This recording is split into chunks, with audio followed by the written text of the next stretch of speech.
And good evening, or good morning, wherever you are around this tattered and tawdry planet.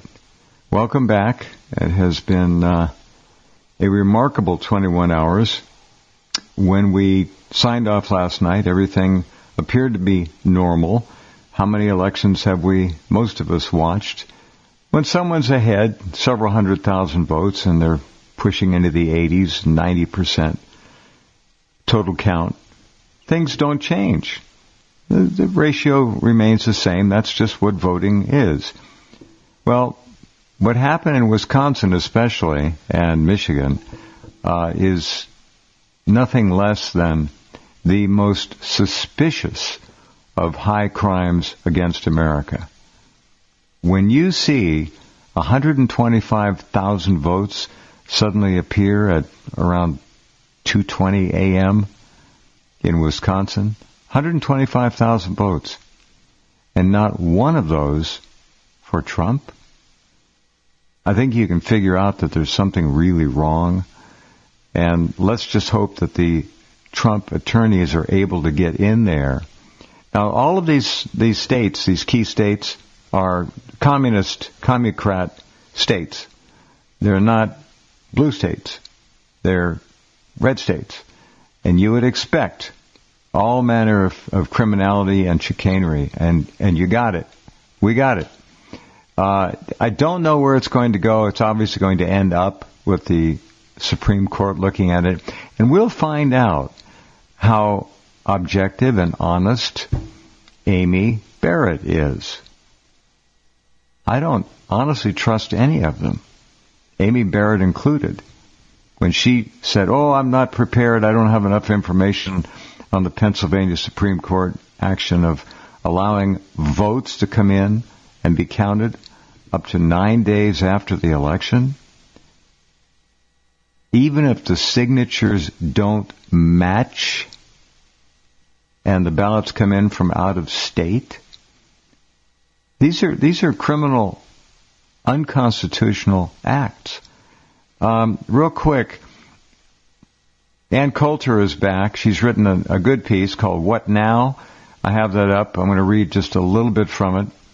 She writes, "This may be the strangest election in history, in that there is no evidence that any sizable group of people want Biden for president." I think she could say the same about Ho Harris, too.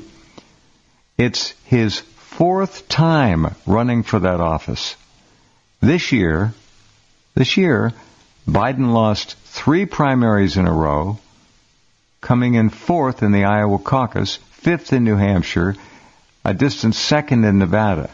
At the end of February, he had accumulated a paltry 14 delegates, compared to 45 for Bernie Sanders and 26 for Pete Buttigieg. So read the rest of it. It's there. It's a good piece. She's nailing it as she usually does. Now, if you look at headlines right now, they're about to change, but the top story was sent to me several hours ago by William Gheen, and it says simply, Trump should deploy ICE to investigate Democrat non-citizen illegal voters in Las Vegas and Clark County. As Clark County goes, so goes the state of Nevada. That's pretty much it. There are clearly things going on there, and there are people who know exactly what they are. First, I want to bring William Gheen on, then we have a special guest who's going to tell us how it's being done, i.e., the corruption of the count in Clark County. Hello, William. Hey, Jeff. Yeah, great. Not a great day for America today. Joining us this first part of the first hour, William, is Gary Holland. Gary has been a colleague. He's a journalist. He lives in Las Vegas. He understands all about how it works, the union aspect, the gaming aspect, everything. And when he saw this story, he called me right away and he says, I know how they're doing it. So I wanted to bring him on. And Gary, welcome. Good evening, Jeff. How's it going this evening? Crazy. William, say hello to Gary and vice versa. Hey, Gary. I wanted to point out that Las Vegas and Clark County first came on my radar back in 2010.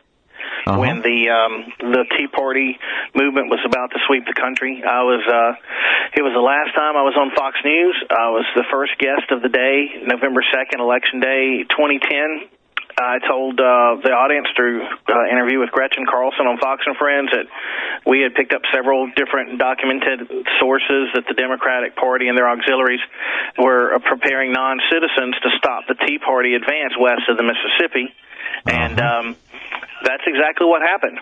You look at what happened with the Tea Party. They were doing good. They got out west, and one of the places they lost was in Arizona with their candidate Sharon Angle. And when you looked at the results, now Harry Reid, the corrupt Democrat senator from Nevada, when he went into that race, Jeff, he had a 9% approval. Okay, that's it. He lost every county in the state except for Reno and well, it's a little bit different for Democrats. But I'm pretty sure that Harry Reid lost every single county in the state. Then Vegas and Clark County came out and saved him. Later, there were the leaked emails that came out that we saw where the owners of hotels and casinos were ordering their middle managers to make sure everybody in their kitchens had voted. And we're like, clearly we know a lot of these people are not supposed to vote. These are at least immigrant workers, some of them not illegal aliens, and here's these emails leaking out threatening the middle managers if their voters don't get out for Harry Reid right away. So, and then in 2012, we got one of the clearest pieces of evidence that I've ever seen, and we embedded it in the press release that's going out right now, and that is, it's 8 years old today. It came out in a very accredited newspaper, the Las Vegas Review-Journal, on November 4th of 2012 by, the author's name is Glenn Cook. And I'd just like to read a little bit of this article. Go right ahead. It's what we're trying to send right now to the Trump administration. Because right now, let me just place us where we're at. Right now, we've got them calling states and putting Joe Biden at 264 electoral votes. They're waiting for Nevada to announce Nevada to go to Joe Biden to take him to the 270 and declare him the winner. There's six electoral votes, just enough to take it to 270. And Nevada usually goes blue, and Nevada goes blue because of a little bit of Reno, but mostly Las Vegas, Clark County.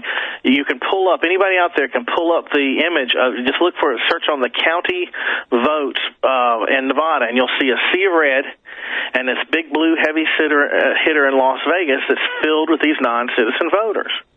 And so we're looking, the reason we put the release out, Jeff, is we're looking at a situation where the new president of the United States may be announced because of illegal and non-citizen voters. However, if the Trump administration were to send, now these are federal offenses. It's a federal offense for non-citizens to register.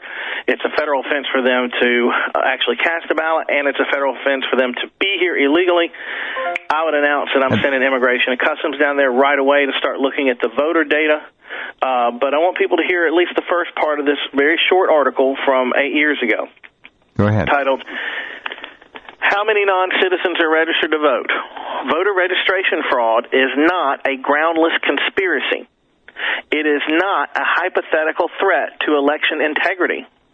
And just tell me how prescient this is. In Nevada, a battleground state that could decide the presidency and control of the U.S. Senate, it is real. Last week, I met with two immigrant non-citizens who are not eligible to vote, but who are nonetheless are active registered voters for Tuesday's election. They said they were signed up by Culinary Local 226. They speak and understand enough English to get by, but they don't read English especially well. And they say the culinary official who registered them to vote didn't tell them that what they were signing and didn't ask whether they were citizens. The immigrants said they trusted the union official's request was routine and thought nothing of it and went about their work. Now, I want to make a very special note here as we read the rest of this, Jeff, okay? This article is not just describing these two non-citizens breaking the law. They're describing a system. They're describing the Democratic Party's dirty political machinery. They are obviously not alone. These are two very small pawns in a much bigger game, and we can discern that from what this article is telling us.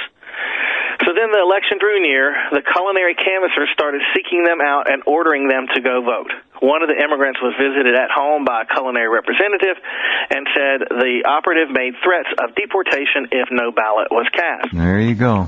Yeah. They didn't understand how, as non-citizens, they could be registered to vote if it's illegal for them to vote in a U.S. election. They didn't understand that upon being signed up, not only is their registration public record, but the record of whether they voted is public as well.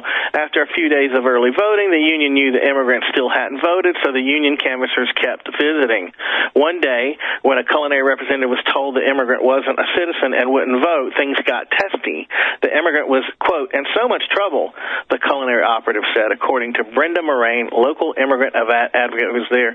Now, I'm not going to read the rest of this article, but what it said, it shows a system, and the truth is that Las Vegas runs on immigrant labor, including large numbers of illegal immigrant labor, everything from landscaping to construction to prostitution to the hotels, the restaurants, the casinos.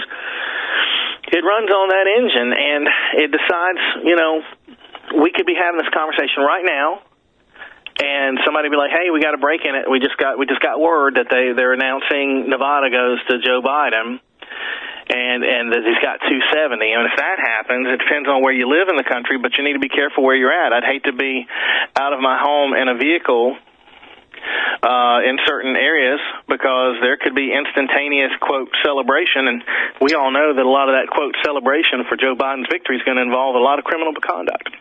You got it. All right, that's a really good article, and that was 2014, you said? That's 2012, 8 years ago today. 2012, 8 years ago. Wow. Okay. Gary Holland has been in Las Vegas for a long time. He knows the game there. Gary, step in here and give us your view on that.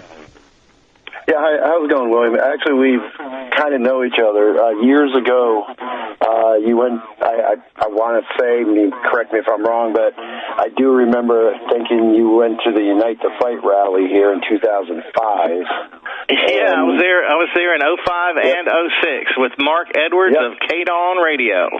Yep, Mark Edwards, Wake Up America show. Also, I think we had you on our program, Lou Lepton, as a guest a couple of times, and we're talking a long time ago. But, over a decade. You're correct about what's going on in Las Vegas, but this has actually been going on for quite a long time, way before even Sharon Angle came into the picture. Harry Reid ran against a gentleman named Richard Zeiser in 2004, and this shenanigans was going on then. What they do, basically, if you understand the casino industry here, once a year you have illegal alien workers go down to human resources, change their social security numbers, and change their IDs. With the help of the major casinos, they basically are using ID theft, right, to change these. They're getting it's a massive ID theft on a scale that you wouldn't believe. They basically steal IDs from around the United States, different areas. These are bought. Then what they do is they will have the casinos know. Gary, this is a nationally coordinated operation you're talking about then. This isn't just Clark County. Okay, go ahead. This is fascinating. So these IDs that they're stealing social security numbers and people's IDs, identification theft, nationwide.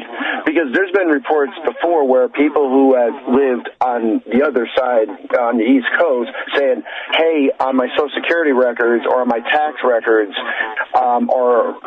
someone opened a credit to rent an apartment under my name in Las Vegas. How did that happen when I never even been to Las Vegas? So I'm explaining how it's going on. The casinos are in on this. They know this.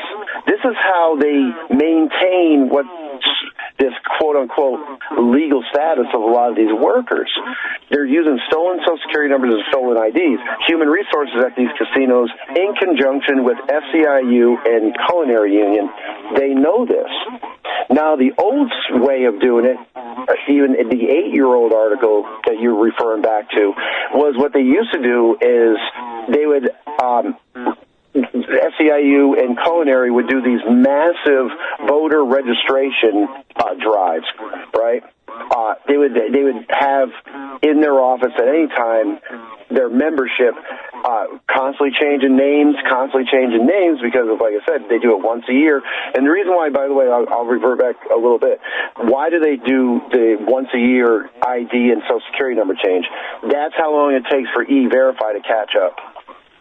Right? So they don't, E-Verify is not instant, right? You run a Social Security number for 1 year. As people work, it takes about a year for Social Security to catch up to figure out it's a stolen Social Security number. By the time Social Security figures that out, they'll write to the casino. Casino says, yeah, we fired this person, or they quit. But they really never fired the person. They fired the person with the identity of that identity. That same person's still working there. Mm-hmm. And so what they've been doing is in the past, they were doing these massive voter drives, registration drives, right? So SEIU would get, let's just put a number out, say 20,000 new registered voters. They go to the Clark County Voters Register. They turn in all that paperwork, right? And basically the verification process is they look at the signature, they look at the person's ID number, their, like a driver's license number. It was, of course, illegally obtained. And all they do is match the driver's license number and the person's name and a signature. That's it. And they take pretty much the word, a signed affidavit from a representative of the union saying, I witnessed this, and this person is the true person who signed up. And basically, Clark County adds them to the voter roll. And well, then what they County, do on election day, they know this is going on. A lot of them, the newspaper obviously knows this is going on. There's been newspaper articles about how this is going on. So we feel very confident that the Nevada State Board of Elections and Clark County officials and the many people at the casinos are quite aware this is going on. Right now, they're aware that this is going on and that they're about to possibly cast the deciding electoral vote in the contentious, historic, globally watched 2020 elections to decide the president. And so the reason the release is out and the reason we're asking people to go to alipac.us, get a copy of it and announcements, and share it by email, tweet it, Facebook it, whatever you can do, text it to people. I texted it to every known political operative in my electronic Rolodex tonight because I want to get this inside the Trump Star Chamber. I want somebody to come running to the door and say, listen, this crazy cracker down in North Carolina is saying that we ought to send Immigration and Customs down to Clark County. Why would we do that? So, apparently there's evidence that quite a few non-citizens are voting for Democrats down there, and he's saying that Immigration and Customs Enforcement and the federal marshal stuff, they could take they should be generating who voted lists for the campaigns and people to look at, which includes. Let me intervene a little bit. All that data, so they could flag it against the federal databases and find out who wasn't there, and then go investigate. Because if all of a sudden some federal law enforcement officials, DOJ or somebody, starts beaming out of Clark County, Nevada, saying, "Hey, we just found 10 people in the first 2 hours that either don't exist or are in the country illegally and should have never registered and cast ballots," everybody hold on a second, because that is something that the majority of Americans, black, white, male, female, and even a big chunk of Democrats would all say, "What you talking about, Willis? For real? That's actually happening." See, Trump's the only guy on the planet who has the power to crack that nut wide open for pop that can of worms open where the whole planet sees it, just like when he brought the illegal immigration issue that won him the election in 2016. Whether we will reach him with this message, whether he will act on it, I don't know. If I were president, I was Trump, I was in a situation, I'd be in front of a podium announcing what I was doing right now. Oh, you just handed him a big bomb. Come on, that was perfect. Well, he had to light this thing off right away. Go ahead, Gary. Hello. Okay, let me explain what's going on, William and the Jeff. These people are not, at this time, they changed the laws this past year in an illegal, state unconstitutional special session of the legislature here. So they changed all the rules to where now they can ballot harvest, basically. So Nevada this year was all mail out. You can go to the poll, or what they send is what they call mail-in ballots, right? Yep. They mass mailed in ballots. The new law, and they changed it so anybody can turn in massive amounts of ballots. So let me explain what's going on now. Culinary Union and SEIU have been turning in massive amounts of ballots that they have been filling out at the headquarters of Culinary Union over on Las Vegas Boulevard and the SEIU Union in combination with each other. The illegals aren't even filling them out anymore. They're just having someone fill them out. They don't have to, they say they have to match signature, right? But the fact of the matter is, if you're turning in, as the SEIU and Culinary Union, as turning in 75,000 ballots at the end of the day, right? At the beginning, at the end of the day on the close of election night, which is what they did, by the way. This was at 7 o'clock at night, right before close of polls in Nevada. They were going to the registrar's office over on Cheyenne and turning in where they count the votes, the vote count center, and turning in massive amounts of ballots. There's no way they're going to be able to match it. I would suggest, William, and I don't know if you put it, he's on your mailing list. The one I would definitely contact with your excellent press release is Adam Laxalt. Adam Laxalt is the man on the ground right now for the Trump team and has been screaming about this law that was passed illegally through special session about this was ripe for illegals to vote, and it was ripe for outright fraud. And a lot of these votes are fraud that's coming in through Clark County. Right. But for each one, that the Immigration Customs Enforcement, they should have a name, a date of birth, an address. Every one of them. Absolutely. And they can run that against the same database as they would if they were questioning somebody, and flag the ones that don't match U.S. citizens, and then investigate further by approaching said addresses and looking for said individuals and interrogating them with Spanish interpreters. And they say, yes, I am undocumented, and I was told by my boss that I needed to do this. I'm so sorry. I didn't mean to get in any trouble.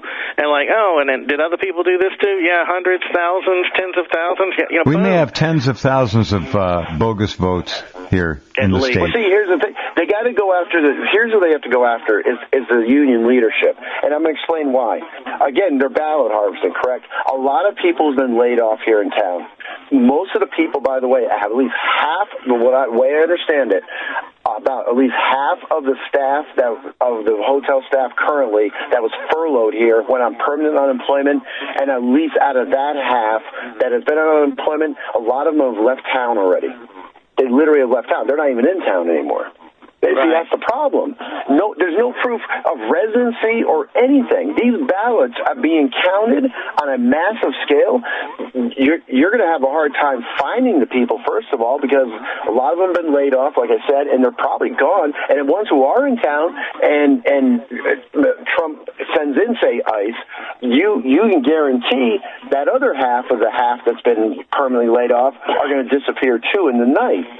So, well, they may start disappearing, but I'm saying right now, the most important thing right now is that Nevada is about to get dropped into Joe Biden's bucket, and they're going to proclaim him nationally and globally to be the victor. And that is the most important thing of consequence. It could happen any minute. It could happen in 5 minutes, 10 minutes, tomorrow morning. And when it does happen, if it proceeds to that point, you're going to see a lot of spontaneous, quote, celebration, end quote, probably. I almost hope it does in the middle of the night, because a lot of innocent people are going to be in the wrong intersection, in the wrong lane of traffic, and God knows what else that we may be seeing. I don't know what we're going to be seeing, but I think that there's going to be something like that going on through the weekend.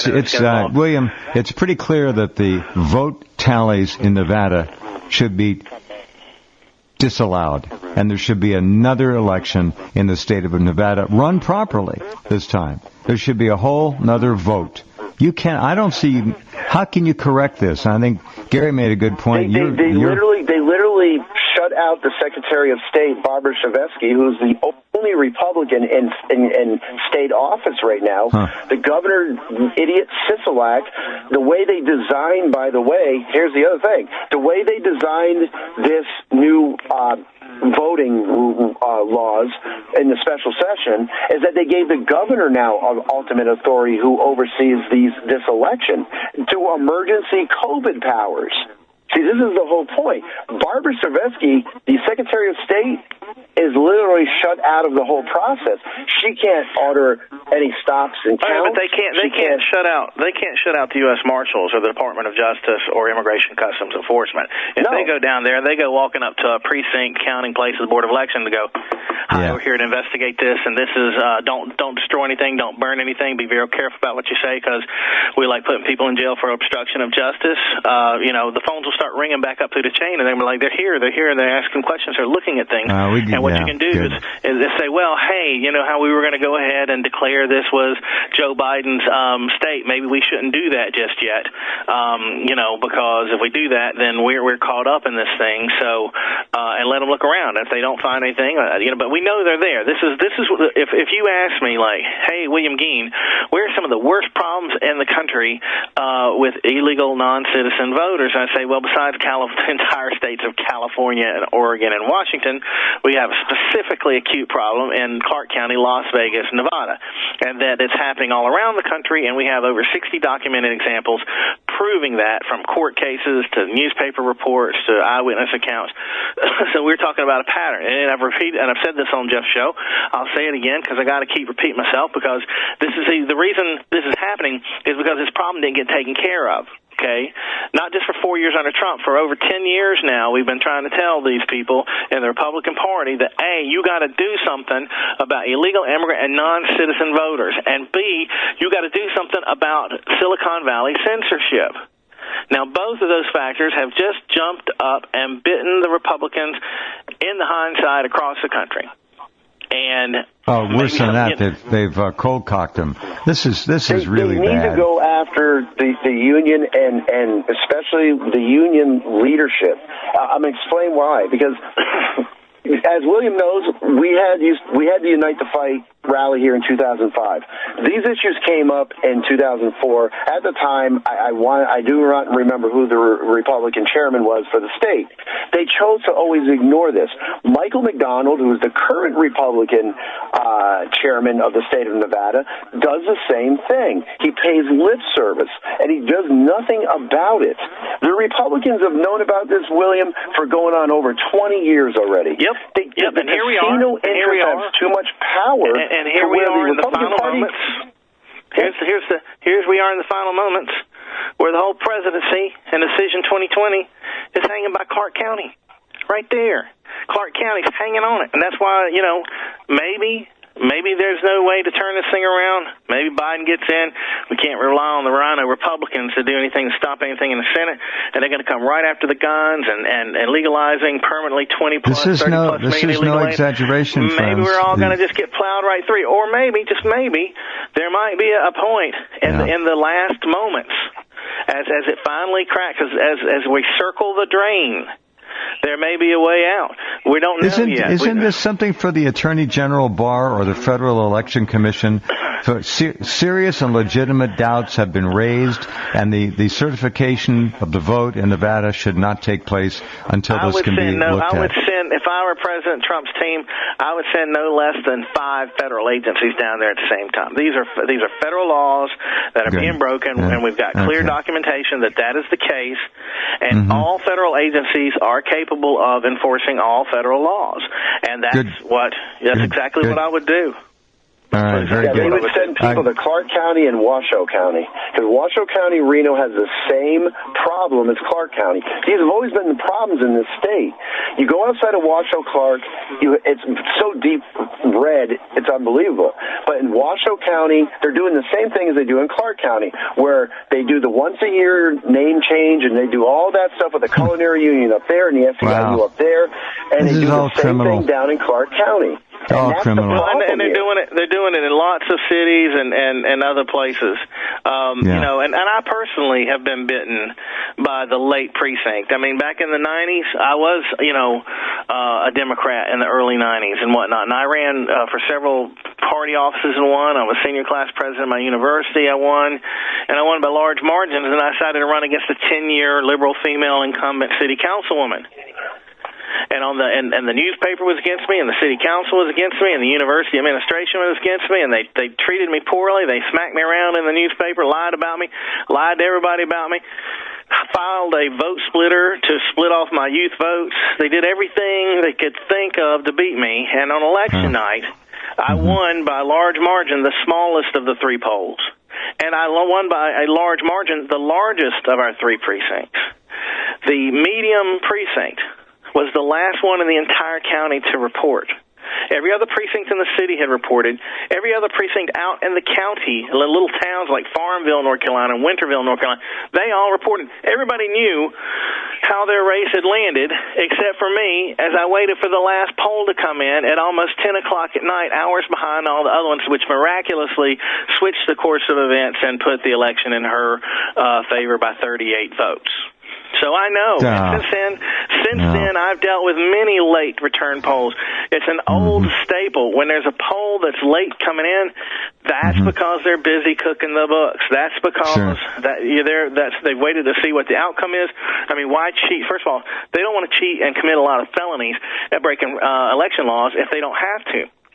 So they have to wait and see if they need to do that at all. And then they're going to do it where they're most comfortable. You're going to find them operating in the cores of the cities, in the hearts of the blue zones, in the precincts that are just so heavy Democrat, with everybody above your head going on up to governor and beyond or whatever, being a blue Democrat that'll cover your butt somehow. That's where you do the skullduggery. That's why the Trump team is on Fox News complaining about how they can't get in to any of these locations to even witness the vote counting. All right, well, you just have dished it up, and they know now. There are people listening right now that know. This is a masterstroke. Trump should do that. At least 5 agencies should be sent there right now. Gary, thanks very much for being here again and enlightening us on that, given the view from the inside over there. It's clear what's going on, and I think criminality is going to, in all likelihood, throw Nevada into Biden's camp. I just do. And that in and of itself should be pulled off and made discounted. It can't be certified. Just can't. The big red alert should have been when last night they stopped at 75% had reported in Nevada. They stopped counting and said, we will not have an answer until tomorrow afternoon. Then what they did is they pulled a stunt this afternoon where they came out and announced, well, we didn't realize that everyone would be waiting for us, so now we're going to start the count again. It's the same way I'll tell you what happened. I was working for a campaign in the Republican primary that time against a guy named Kenneth Wagner that was running in the primary against Richard Zeiser. We had volunteers doing exit polls at different precincts, polling places. And there was people, yes, I voted for Ken, I voted for Ken. At election night, when they were at the counting center, the only building that the power went out on that whole street was the voting. This is when the electronic voting had first started. And the power magically went out in the one building where they were calculating the votes. Then after that, once the power came back and restored, and the final tally, Ken lost the primary to Richard Zeiser, who was basically, I figure, was a designated loser at the time against Harry Reid. When Ken got the results, there was precincts where we had exit polled people and said, yes, I voted for Ken, where they said he had 0 votes. And when he wanted to challenge it, they said, that will cost you $5 million. Deposit. Well, good luck trying to charge the we'll feds. Ask you for more. Okay. All right. Very good. History, nothing's changed. Same old criminality. Gary, thanks again. We appreciate it. Talk to you soon. Yeah. Have a good evening, Jeff, and you have a good evening. Take care, Gary. Jeff, you know what he said about stopping the count? That's what they did in Philadelphia last night around 11 o'clock Eastern. Yeah. Pennsylvania is going Trump, Trump, Trump, Trump, Trump, Trump, and all of a sudden there's a stall down in Georgia. There's a stall in North Carolina. It's so blatant. It's so obvious. The last steps to victory, all of a sudden, stall. Let's put the brakes on that. And Trump is getting screwed over by Fox News big time. Fox News refused to put Florida in his camp forever to make him look closer to Biden. They want to keep it looking like Biden's ahead, Biden's way up here. California came in, let's just give that over to Biden. Let's just give that Oregon, Washington, Biden. No, we still don't want to give Florida and Texas to Trump just yet. No, we're going to wait to the last minute. And then, of course, the Trump campaign apparently exploded when Fox News gave Arizona, which by Biden. the way, only had 86% counted, not 90 whatever it was. They've had to back off on that. Their count numbers were wrong. Well, let me talk about why the Trump campaign exploded there, okay? Arizona has gone to the Republican candidate. Every presidential race since 1952 when Dwight Eisenhower beat Adlai Stevenson, okay? It's gone to the Republican every year with one exception of 1996. Bill Clinton carried it by about 30,000 votes, and Ross Perot was on the ballot, doing pretty well down there at the time. But so they knew that when Fox News gave that state, and that was a real raw deal because Fox News pundits know this. They know that every Republican except for Bill Clinton since 1952 has carried Arizona, and they know this. They're professionals. They know all this, and because we listened to weeks or months of these sources, including Fox News, telling us that Joe Biden was ahead by double digits. Joe Biden's got a 9 to 11 point lead on Trump. It could be the blue landslide. He's got a 10-point lead. Lie. We had to endure all these lies. Then we had to endure all this social media bias against people, banning tweets, messing with people like this, and then people in the streets, who's going to write?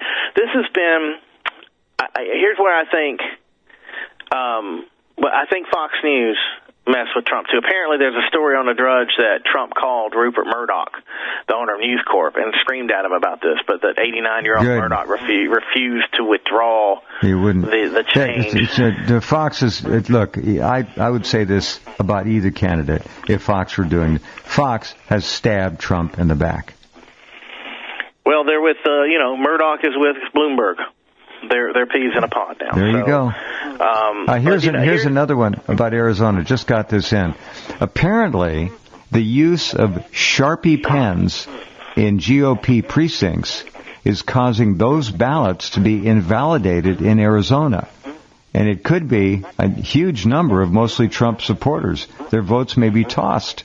I just got this. Well, there's reports of people and operatives handing them these pens.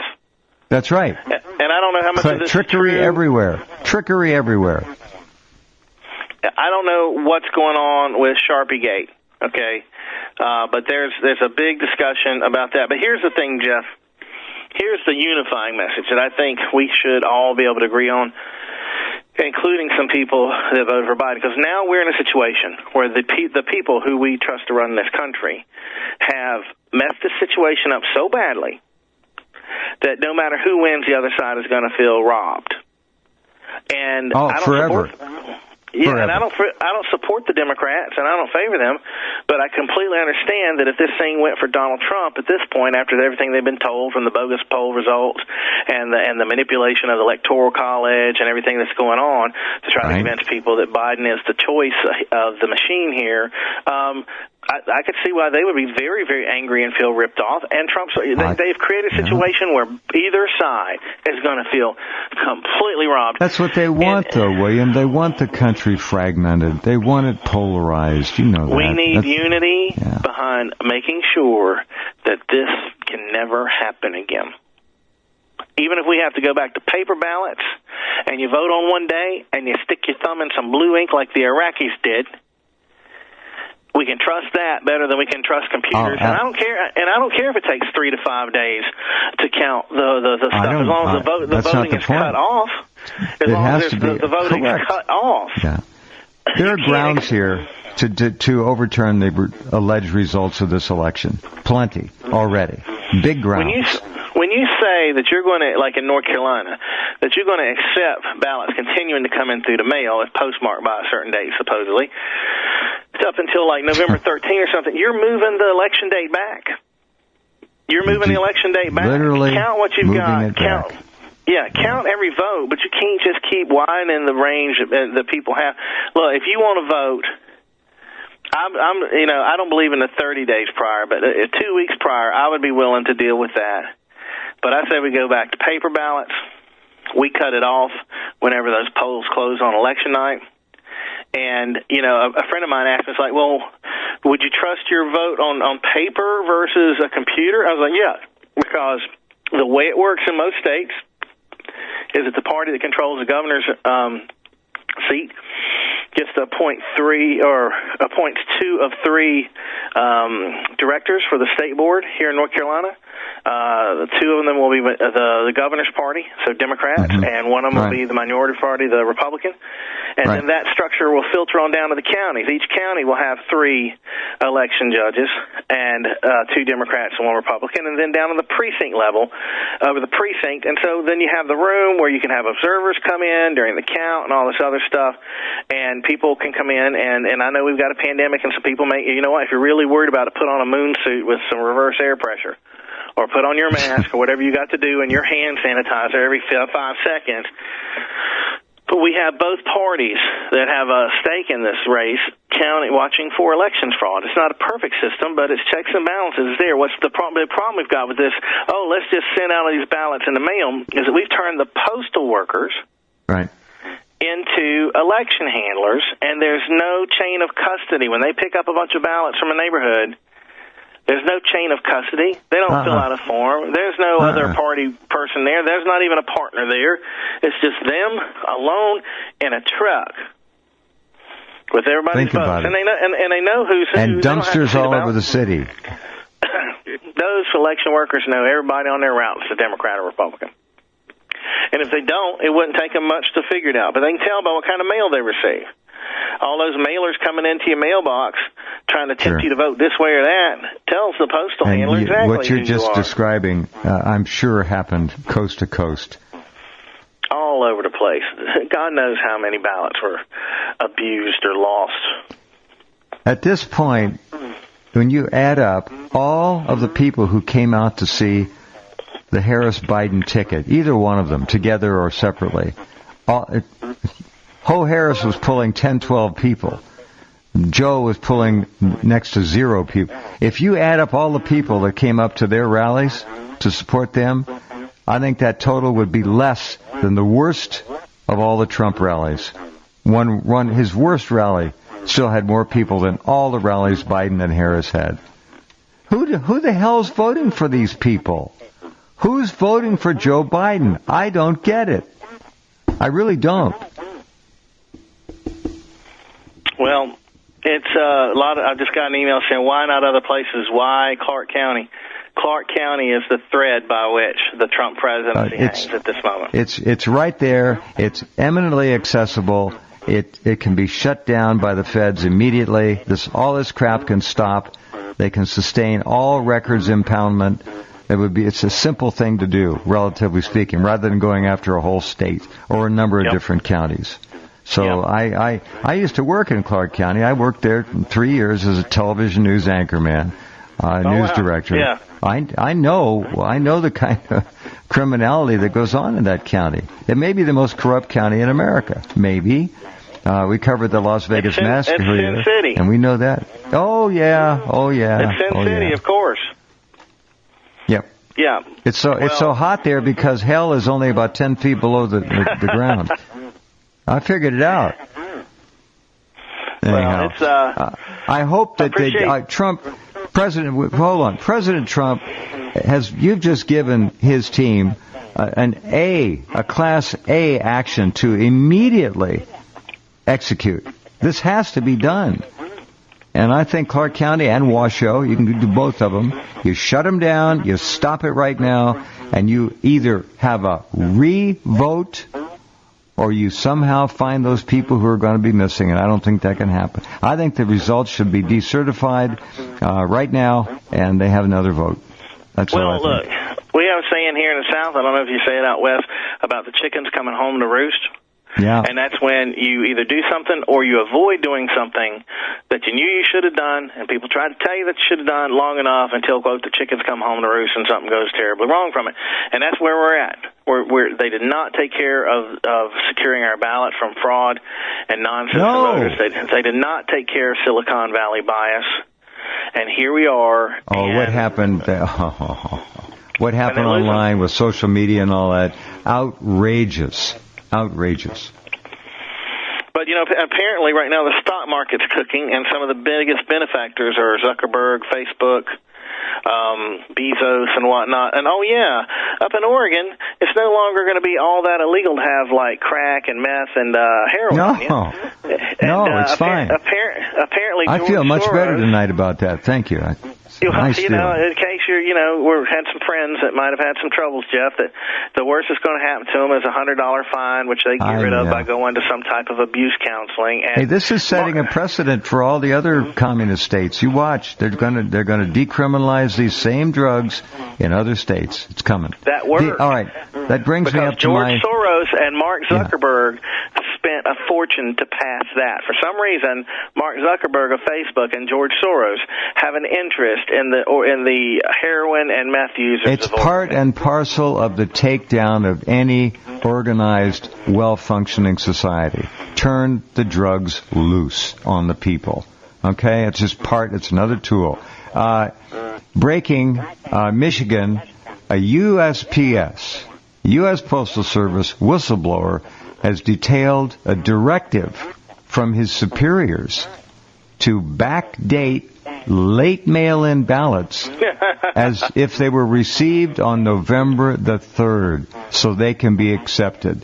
This is a Michigan U.S. Postal Service whistleblowing employee who says his superiors gave him a directive. He has to backdate late mail-in ballots that are received as if they were received on November the 3rd.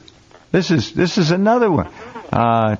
This is James O'Keefe doing the reporting again. Bravo. Look, this has got to stop. This country is so corrupt now, it's not funny. This election is clearly the most fraudulent I have ever seen at this level. Already, and I don't know 1/10 of what we're going to find out in the next few days. Well, Biden's only one state away from winning, and that only state that is leaning his way. But it should be a bogus win. It's got to be decertified on grounds that we've been talking about for an hour. Well, I don't know if people are going to decertify it or not. I don't know what's going to happen with that. I just know that right now, it's hard for us to even imagine what some of the conversations are going on up in the upper end of things, because they declare it. I mean, as soon as it's declared one way or the other, there's going to be a big, disturbance in the force, like when Alderaan was destroyed. I mean, it's all across America. People are going. There will be much screaming and gnashing of teeth and hair pulling and rending. There should never be another election like this one, and we've got to unify behind that. And if anybody's still listening to us go on about this, if you did not receive the AliPac email alert with the press release about Clark County, Nevada, please go to our website at www.alipac.us, and it's right there in the top of announcements. You can share it by email, tweets, Facebook, private text messages, or I believe you've got our press release up high on Rense.com, right, Jeff? Yeah, it was at the top. It's slightly down now, but it's right up there.